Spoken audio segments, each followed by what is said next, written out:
Hey everybody, Mark and Steve with a special holiday offer. We know that the holidays can be tough when you're dealing with addiction and betrayal trauma healing. And we know that as tough as they are, they also bring hope. How many of you guys remember this time last year when you said, you know what, this next year, 2025 is going to be the last year. Oh man. We got this addiction. We're going to fix this relationship. We're going to get ourselves on track. And now here we are a year later. So make this the year 2026 that you finally get this crazy mess out of your lives, both addicts and partners in healing. So from December 15th, 2025 through January 31st, 2026, in addition to the 2-week free trial that we always do, we're going to give you another $150 off of your first month's subscription. All you got to do, guys, is at checkout, enter the coupon code 150 off D2C, all caps, no spaces. Honestly, when it comes to promotions that we do throughout the year, this is by far the best one that we do. That means for you and your partner, if you do the math, that's 6 weeks total of the Dare to Connect program, okay? For less than $150. I don't care where you live in the United States or anywhere else. That is less than the cost of a single therapy session. If you really want to start 2026 off right, jump into Dare to Connect, go to daretoconnectnow.com, enter in that coupon code 150 off D2C, and we hope to see you there in 2026.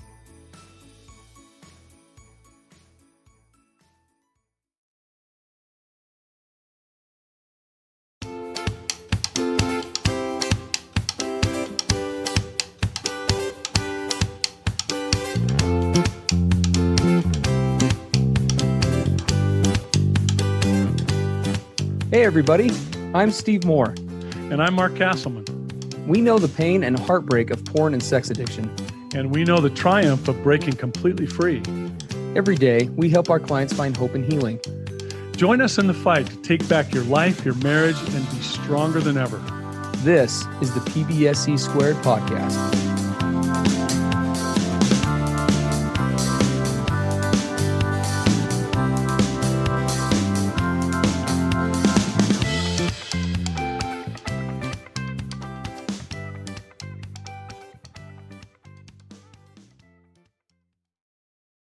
Welcome, everybody, to another episode of the PBSC podcast. I'm Steve Moore here with Mark Castleman. We're here with episode 316 today.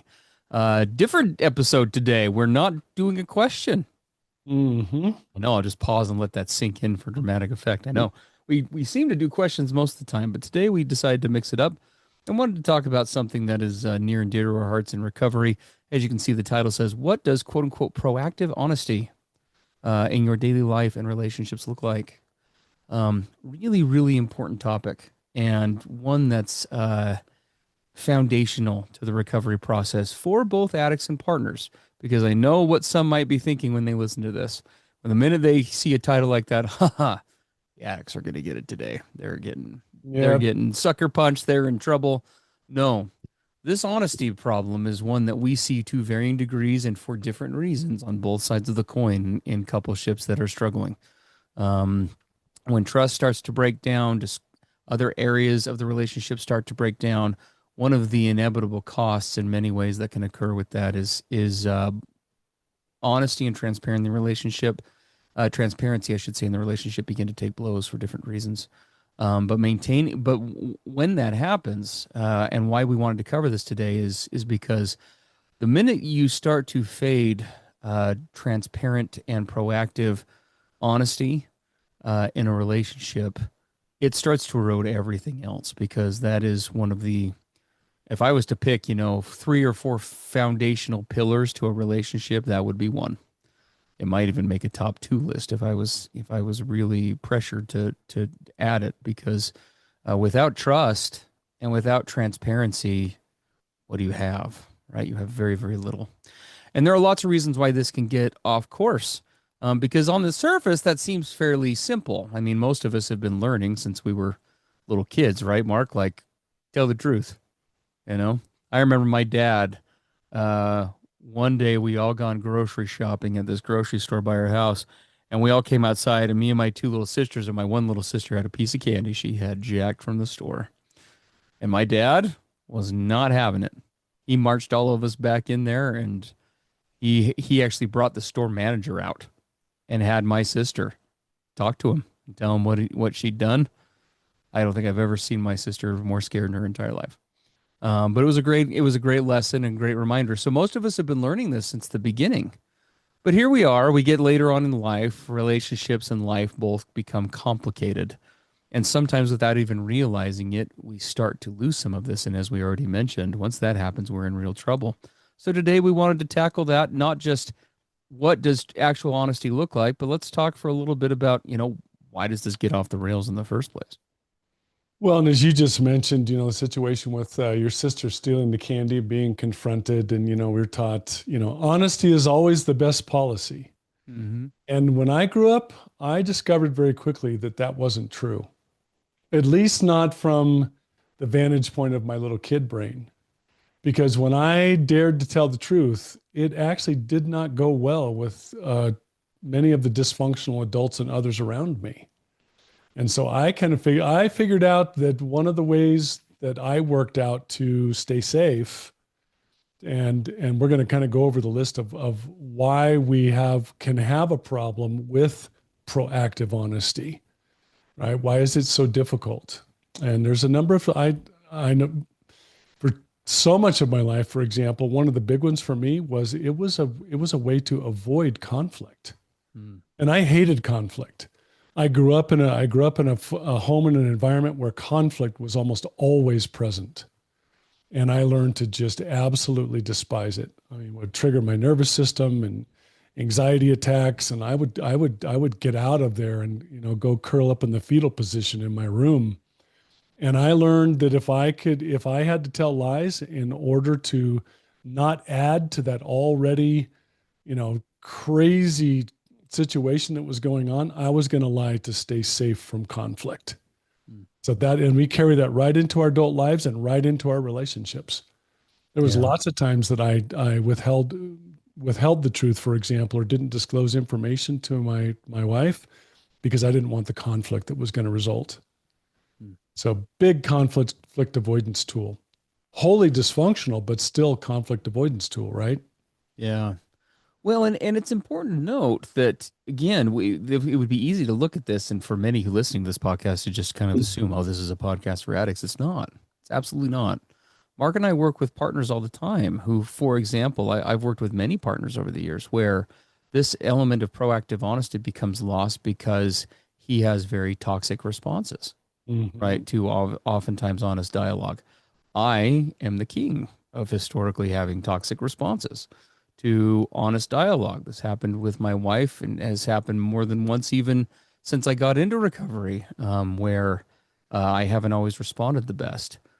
Now, does that give a reason as to why a partner under that kind of pressure might, and wanting to avoid that kind of conflict or toxicity, does that give a reason as to why they might do that? Yes, it does. But those who listen to this podcast often know what I'm going to say next. Reasons are not excuses, and they're never going to be. And that applies on both sides of the coin in recovery. Relationships have to move back towards a part of the healing journey is moving a relationship back to an egalitarian an egalitarian arrangement where we don't have anyone, running the show and someone passive, someone aggressive, where we're collaborating, we're connecting, and we're meeting each other as much as possible on equal footing. And that involves in the honesty piece. Now, for many of you partners who might be listening might say, well, geez, easy to say, Steve, but he loses his ever-loving shit. This is what my wife would have said listening to this podcast. When I do that. So then what do? I mean, well, we're going to talk about that towards the end. So stay tuned because the last element of what we discussed today will address that. But that does not behoove or mitigate the responsibility for a partner, whatever the reason, to be honest. Because if we are not being honest in a relationship, really, I mean, there's no way this isn't dramatizing it when I say it kills the relationship. My ability, the minute my partner meets me with dishonesty, the minute that they cease to be honest or transparent with me, immediately creates a glass ceiling on all sorts of levels in the relationship. And probably the biggest is my ability to now choose things in the relationship or not becomes compromised because I'm choosing or not choosing things to engage in with the person, whether it's sexually or otherwise, based on incorrect information, right? We can flip it around to the other side. A partner, one of the baseline boundaries we teach to guys in our Dare to Connect program for addict spouses and couples, for example, is that one of your baseline boundaries and a baseline expectation for a partner should be before you're physically intimate, she needs to be completely current on your relapses and where your recovery is. Why? Because she should know she deserves to know what fidelity looks like on your end before she commits herself and her body to you. That's Yeah. being as blunt as we can. So that avoiding conflict piece is huge. Well, and another part of that, as I think back, for example, in my relationship and so many couples I've worked with, partners very legitimately because of all the trauma, the abuse, the integrity abuse, he's been living in a secret sexual basement, all the stuff that's gone on. My way, and because of our volatile reactions to our partners telling the truth, or I would just go stoic and silent for Mm. days or a week. And so my wife, when I would ask her, "Hey, it seems like is everything okay? Are you all right?" And she would just say, "Yeah, everything's fine." Yeah. And it wasn't truthful, but she was trying to manage catastrophe, Yeah. right?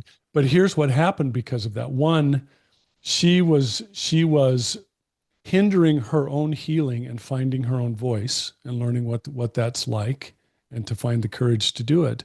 She was also in some ways hindering my accountability and recovery. She wasn't confronting me and telling me the straight truth about what she was feeling and what was going on.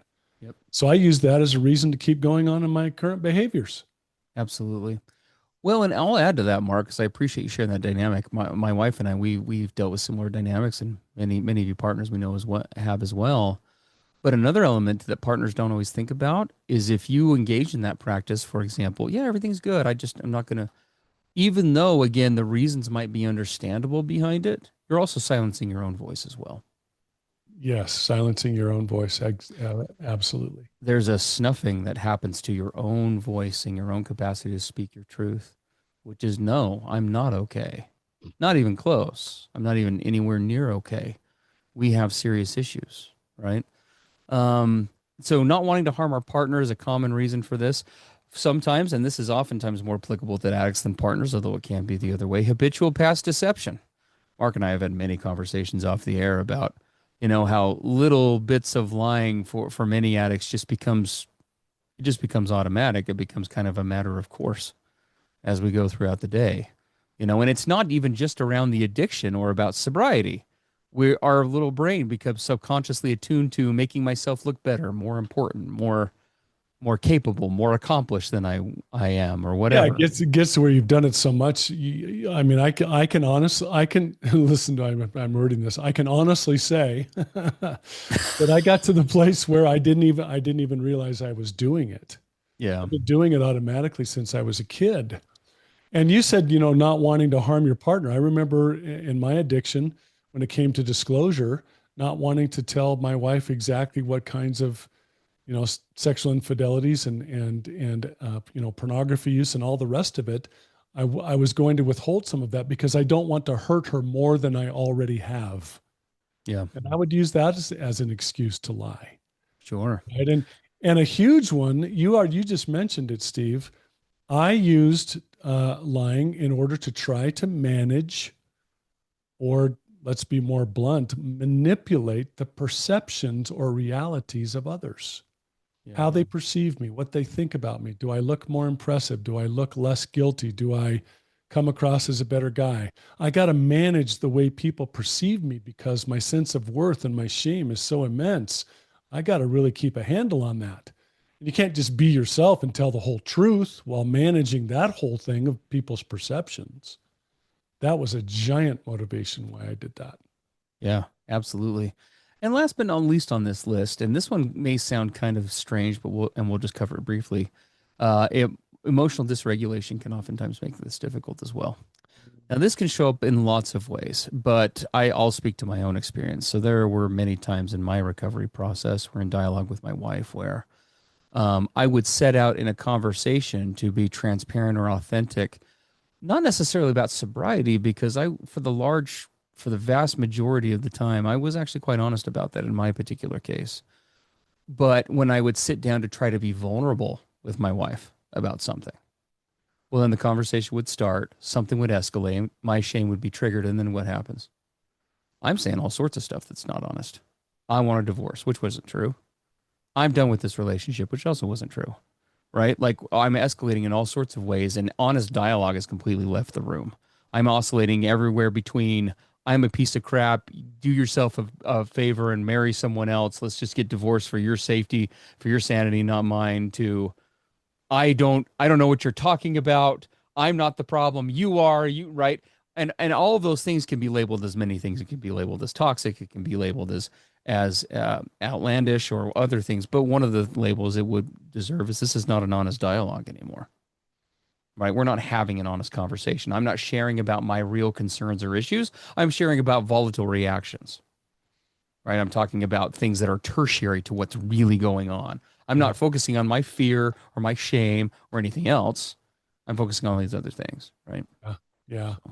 Well, and as we talk about proactive honesty, it's irreplaceable. It's critical if we're going to lead out, right? Lead out with regard to our own self-assessment, our own self-accountability, being true to oneself, right? Stepping into one's higher, best, better self, one's authentic self.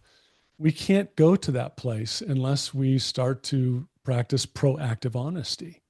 Otherwise, we're putting on masks, we're putting on facades. We're not meaning what we say or saying what we mean. You cannot get to the place of real self-assessment, self-accountability, and self-authenticity without proactive honesty. Yep. Yeah. 100%. 100%. So hopefully by this point, this is kind of opening some listeners' eyes to how this can show up. For example, it would be easy to not think of those inflammatory statements we make as reactive addicts in the moment as being dishonest. Well, simply because they're so inflammatory and offensive in other ways doesn't make them also not make them also dishonest. That's true. They might be many other things, but they're also that in addition, right? So there are a lot of places this can play a role. So proactive honesty, guys, is really critical for relationships for two reasons. The first is what we would call leading in with regard to self-assessment and self-accountability. Yep, which I just talked about. Yep. Every form of connection, as we teach in D2C, happens from what we call the top down.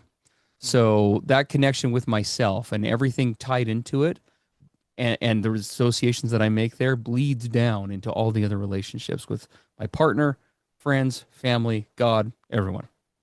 Starts Right? with the My self. ability. Oh, sorry, Mark, go ahead. As I say, it starts with the self, doesn't it? Yes, 100%. Right? It's that man in the mirror that we have to navigate first. But then, and then, of course, after that, then proactive honesty in turn then leads to a huge component. It becomes a huge component of leading out in a relationship. So we have this leading in element and this leading out part. Me showing up proactively for my partner and not waiting for them to say, "Hey, how are you doing? Hey, what's going on?" But me being able to, and this is something I still need to work on, me being able to show up and just be very clear and transparent, right? If a good rule of thumb, if we're really practicing this well, and this is a high bar I know for many of us to meet, is my partner should be able to be asked probably more often than not by just some outside stranger coming up and saying, "Hey, how's Steve doing today?" If we're having a good dialogue that day, she should be able to answer that in most cases, right?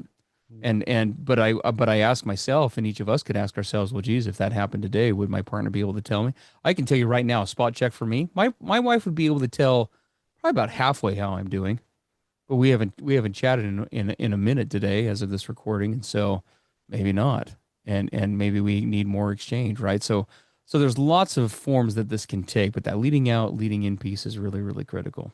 So Yeah. now, guys, we wanted to jump into what are the elements that actually, now that we've talked about this, the barriers to this and what gets in the way and what it actually looks like, how do we actually do it? How do you do this in a repair dynamic? Because in a relationship that is trauma free, which none are, okay, let's be clear, but especially relationships that are undergoing active repair from really heavy trauma, big T trauma, and not just the relationship itself, but the individuals within it usually are carrying big T traumas as well. How do we bring ourselves back? How do we right the ship? How do we start to engage and initiate and spot check how, what we're doing in this coupleship and how in terms of this proactive honesty? Yeah, we actually, all of you listening to the podcast episode today are going to get a little sneak peek into what we do in our Dare to Connect program. I was in our men's group yesterday.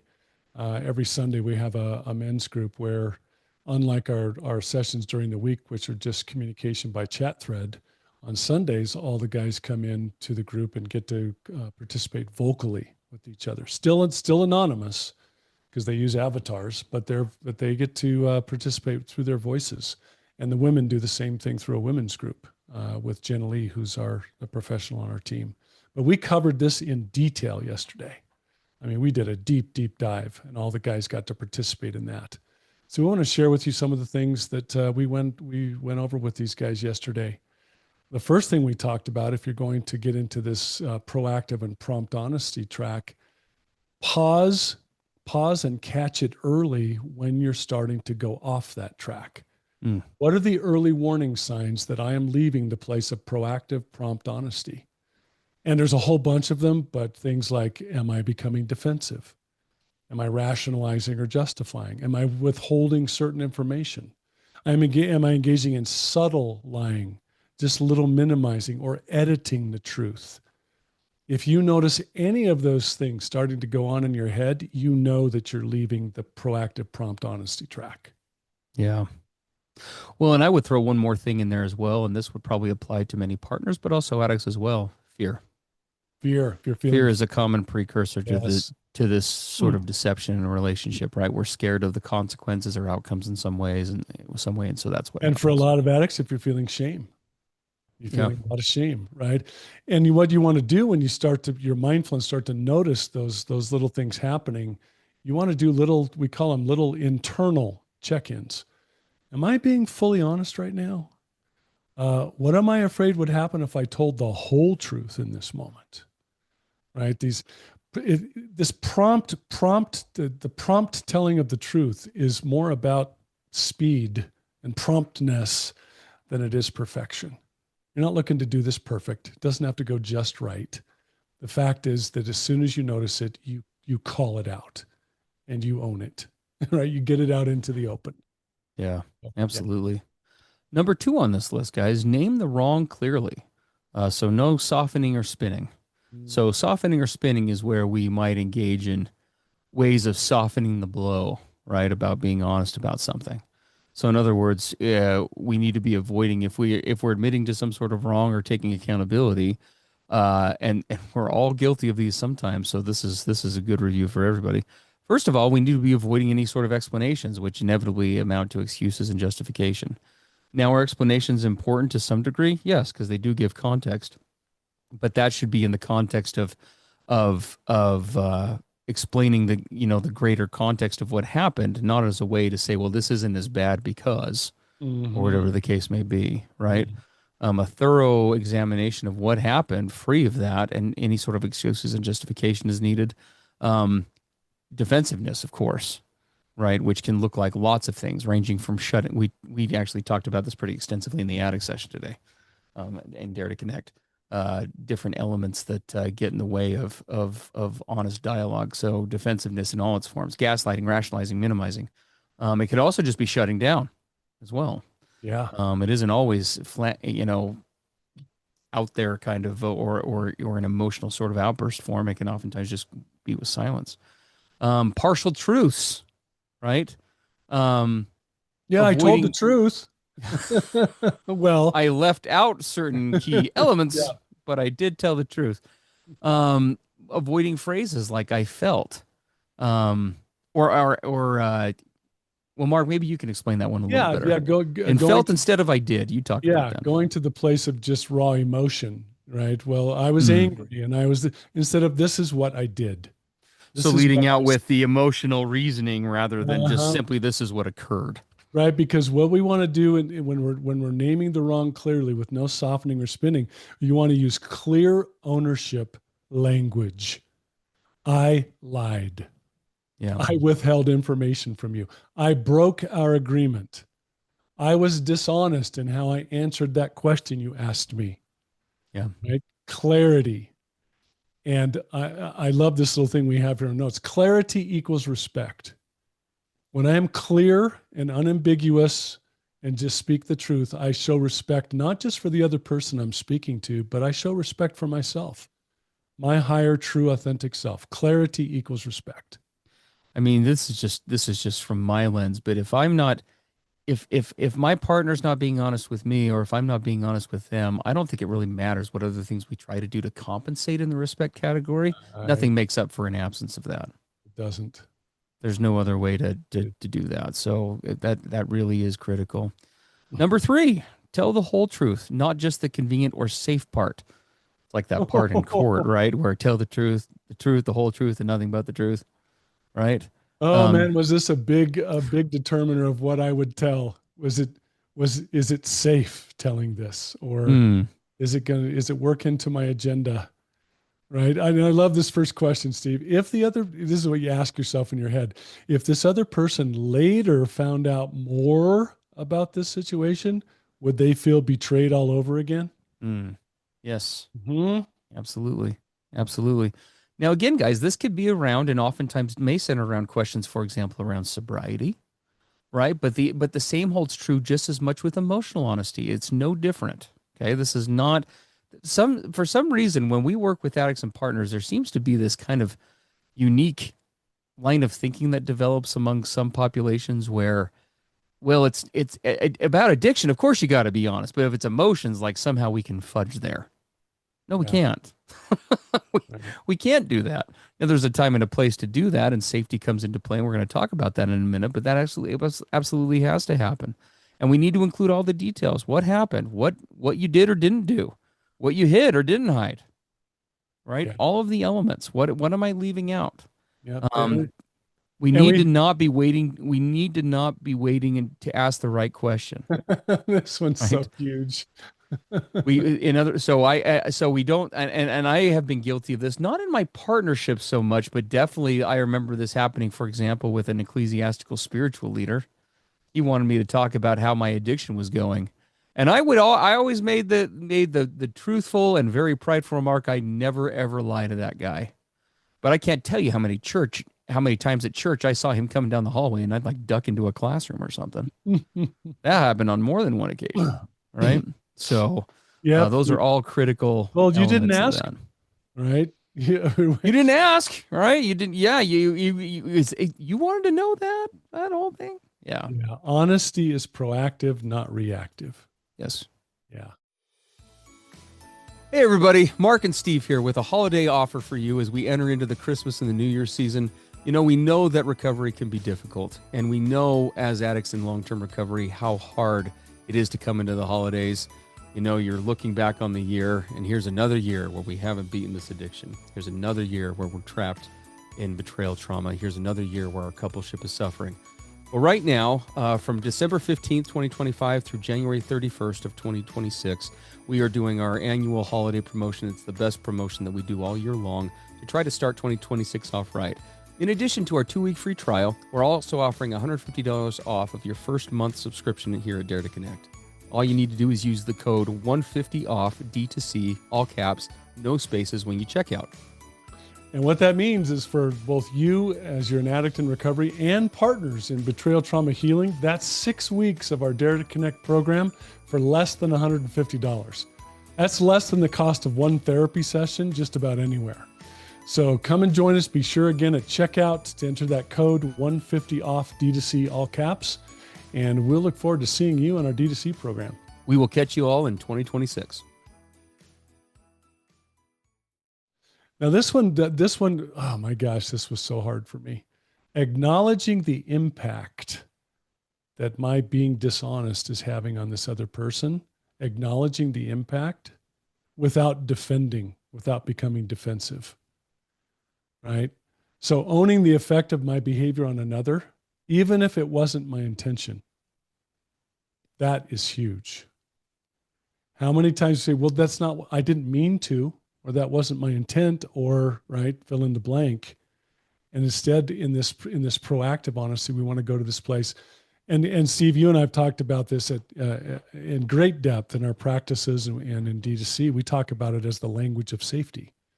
In fact, Steve was the one who really fleshed that out over the years. You know, statements like, I can see from my past history why this feels unsafe to you right now.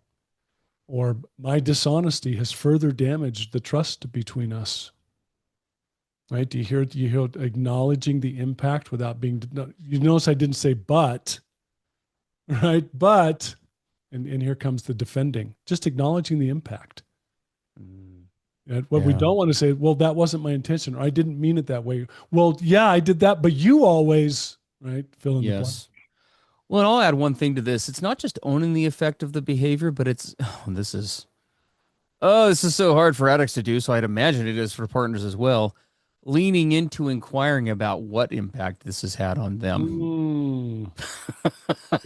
So asking that question, Oh boy. right? How is this impacting you? How has this impacted us? What do I need to know? What are you needing right now? Right? Yeah. And we have a final statement that sect. Impact matters more than intent in recovery and healing. Yeah, absolutely. Yep. Next on the list, number 5, expressing genuine accountability without shame. Oh boy. Okay. Now we have other podcasts on this, so we're not going to cover this too much because we're running out of time here. But this is being able to go to that place, for example, as an addict, of and taking steps in advance, whether that's processing it out with a sponsor or somebody in your recovery circle or a therapist or journaling or whatever you need to do, but showing up not as a lost puppy, okay, more or less, with your partner, and not showing up as Eeyore. I am the worst person in the world.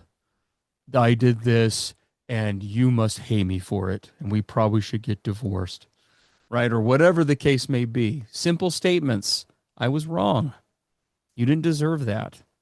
I'm taking responsibility, right? We need to be avoiding self-hatred or flogging, over-apologizing, make it about your guilt or shame. We hear this from partners all the time, or if we don't hear it from them, when we explain what we're explaining to you, whether it's in D2C or another venue, their eyes light up and they're like, oh my gosh, that's exactly what's going on.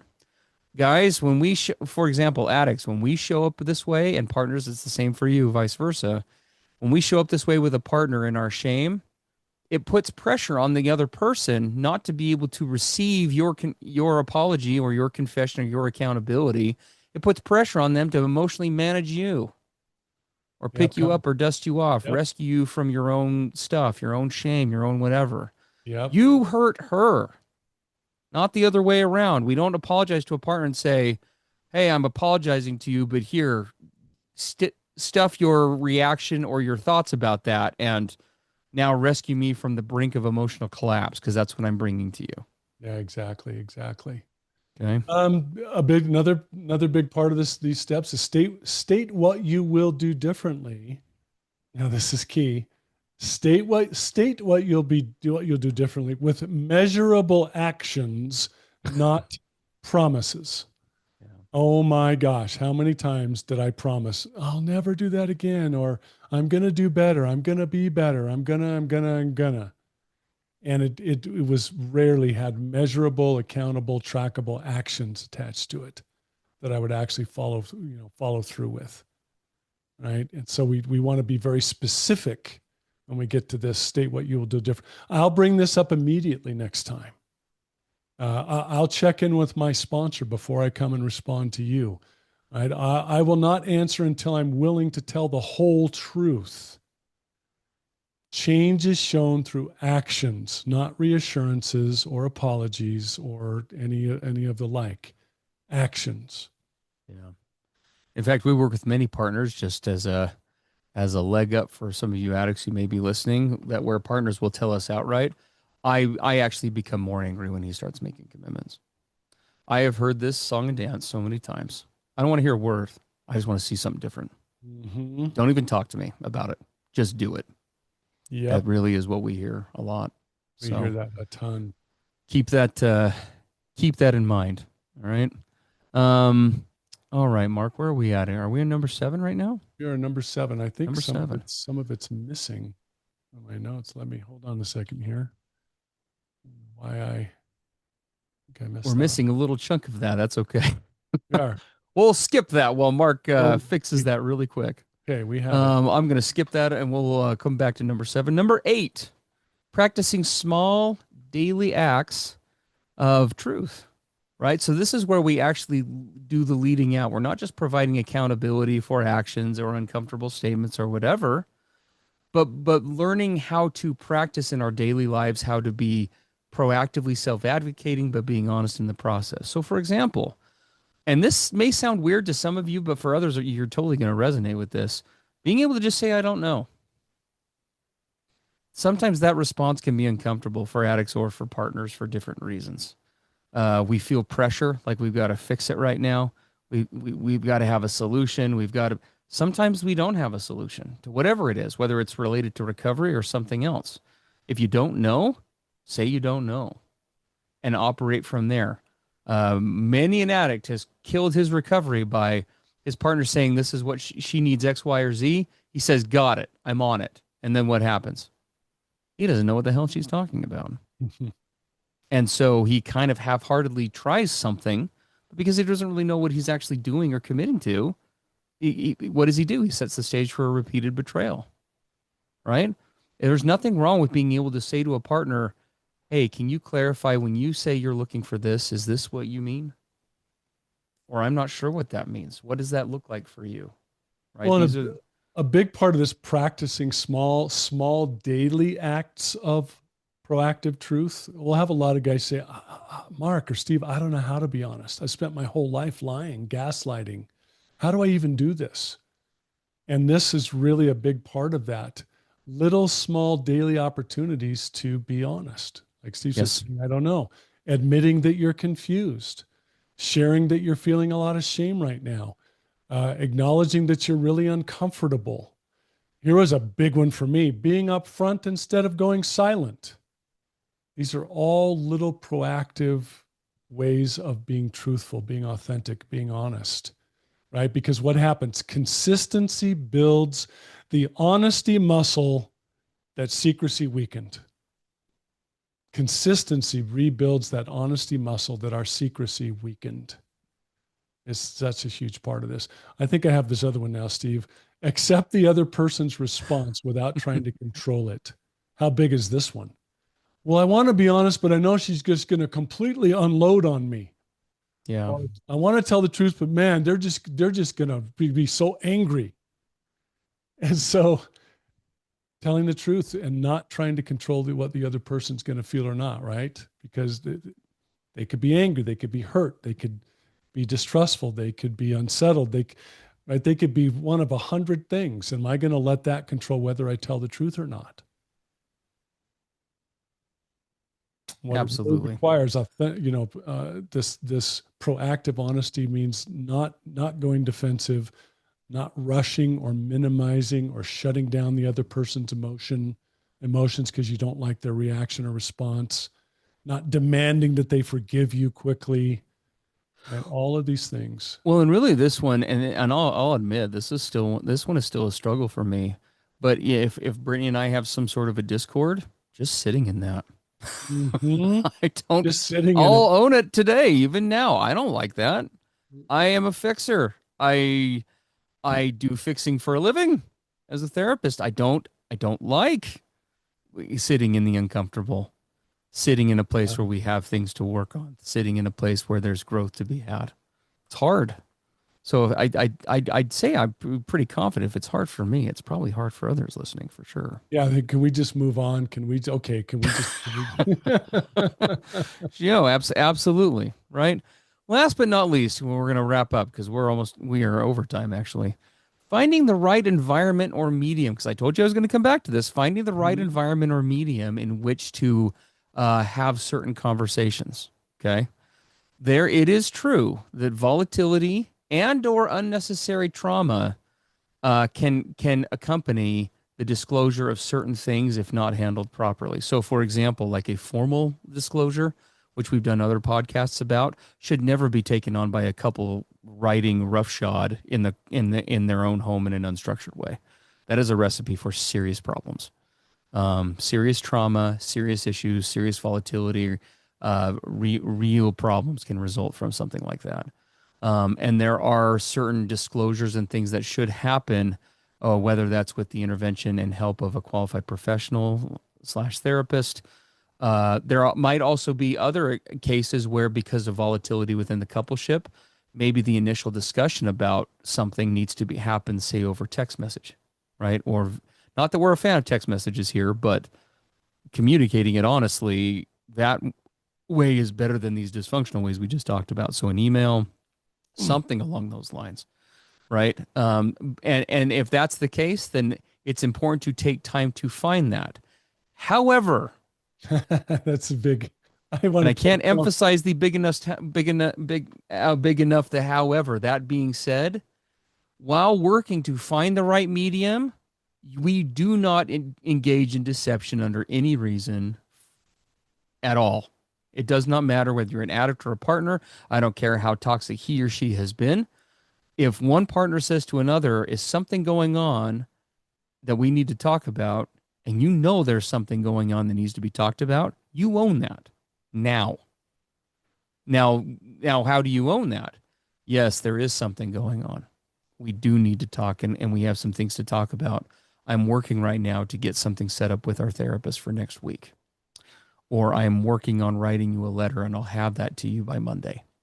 Or fill in the blank with whatever, right?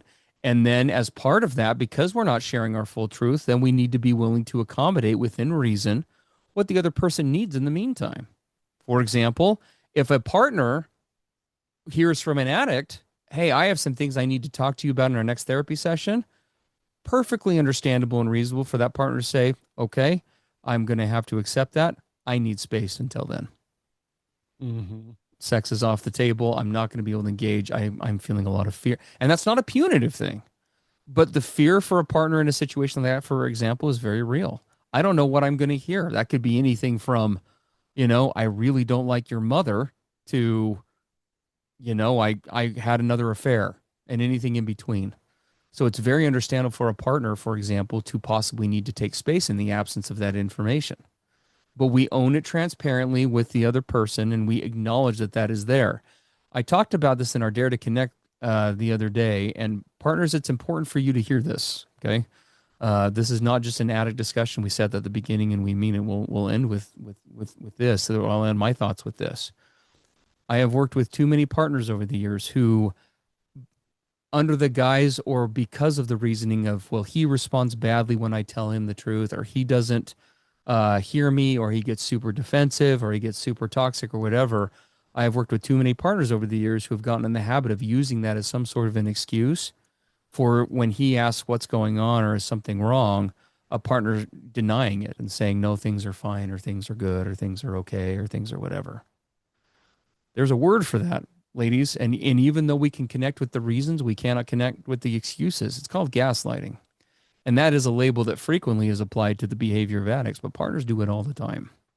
And you need to be on the lookout for that, simply because there are reasons for how you feel. And we totally get it. We empathize. If he's a real jerk, in my case, if he's acting like a real asshole, maybe you do need to find a new medium to do that in. Maybe it does need to be in a therapist's office or in some way. But we do not lie. And lying is never okay to say, yeah, things are good when they're not. Because when we do that, we're interfering and screwing with another person's emotional equilibrium and compass that partners and addicts are working so hard to try to rebuild. We have to meet those discussions with transparency coupled with boundaries and be able to say, look, yeah, there are some issues, but I need to have a boundary. I am concerned about how this discussion is going to go. And so I'm doing my very best to promptly set up a way to be able to talk about this with you. Yeah. Yeah. Mark, anything you would add to that? No, I think that's spot on. Yeah. Life is too short to not Yeah. live in this proactive honesty. Steve and I can tell you, as individuals who, live too much of our lives not in proactive honesty, and having worked with so many, it's so much better when you just be authentic and transparent and real. No, it's crazy scary at first.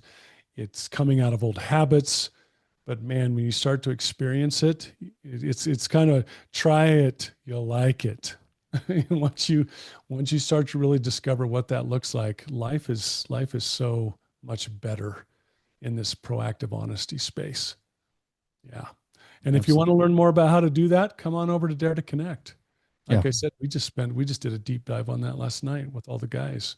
For sure. We'd love to have you come over. We still have our special discount going on through the end of this month only. Another 12 days as of the day of this recording. 12 So it's days. January 19th, 2026 right now. You get the free 2-week trial that you would get anyway. And after your free 2-week trial is over, in your first month at D2C, you get $150 off. Yeah. So that's 6 weeks of Dare to Connect for about the cost of one single therapy session. Less than the cost of talking to your therapist again. Yeah. Yeah. So come on over and see what it's all about. Love to see you over there. Ladies, partners, men, addicts, we love you. We care about you. We think about you often. There aren't faces to go with the submissions, but we hear you. We hope to hear more from you. You can always send us submissions that you would like answered on the podcast, or via, I guess that's like our equivalent of snail mail, right? In response, by sending that to the same website, daretoconnectnow.com. Go to the click on the banner up at the top, the PBSC podcast banner. And there's that'll take you to a contact form. You can send those to us as well. Yeah. Once again, hey, thanks for being with us. Love and appreciate all of you all over the world. And we will pick things up in our next episode. Have a great week, guys. Everything expressed on the PBSC podcast are the opinions of the hosts and the participants and is for informational and educational purposes only. This podcast should not be considered mental health therapy or as a substitute thereof. It is strongly recommended that you seek out the clinical guidance of an individual qualified mental health professional. If you're experiencing thoughts of suicide, self-harm, or a desire to harm others, please dial 911 or go to your nearest emergency room.